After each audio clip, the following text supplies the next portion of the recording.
The ISS is, I would say, a very critical stepping stone in human exploration beyond low Earth orbit. I'm NASA astronaut Mike Barratt, pilot of the Crew-8 mission to the International Space Station. I was born in Vancouver, Washington, in the southwest part of the state.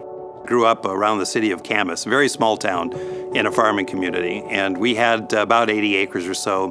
We raised sheep and cattle, and it was a really great upbringing. There was plenty of the natural world around us to really be fascinating. And I had interest sparked in astronomy and oceanography and photography. I built telescopes in high school, and I had this commanding dark sky out there. It was really quite magnificent. And I went through these phases of only wanting to be an oceanographer or only wanting to be an astronomer. And all this with the backdrop of always having to fix things and get up and take care of animals and a certain amount of discipline, which I probably didn't appreciate so much at the time, but I certainly do now. The combination of those demands for living and an interest in natural sciences, I think, partly what led me to where I am today.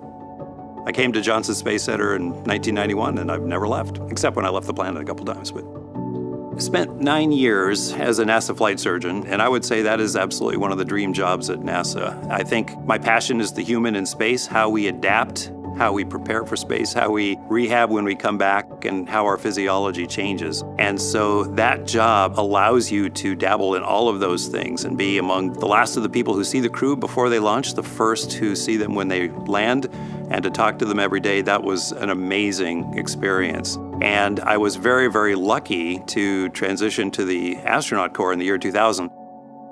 The last time I was on the International Space Station was in 2011. I was fortunate to fly the last flight of the Space Shuttle Discovery, and she was a magnificent station at the time. And we actually put the Permanent Multipurpose Module into place, and we kind of considered the station complete at that time. And again, it was not small.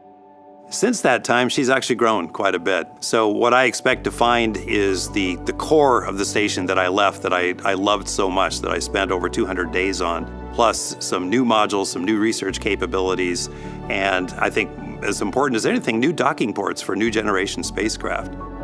What I remember most fondly from my first mission was looking out the window and just hanging out with my shipmates at the galley table at the end of a long workday.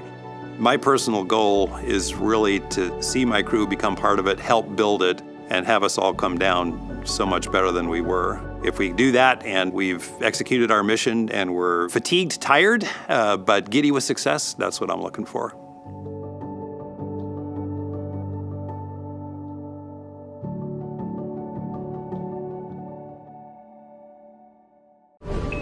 Subscribe for more space.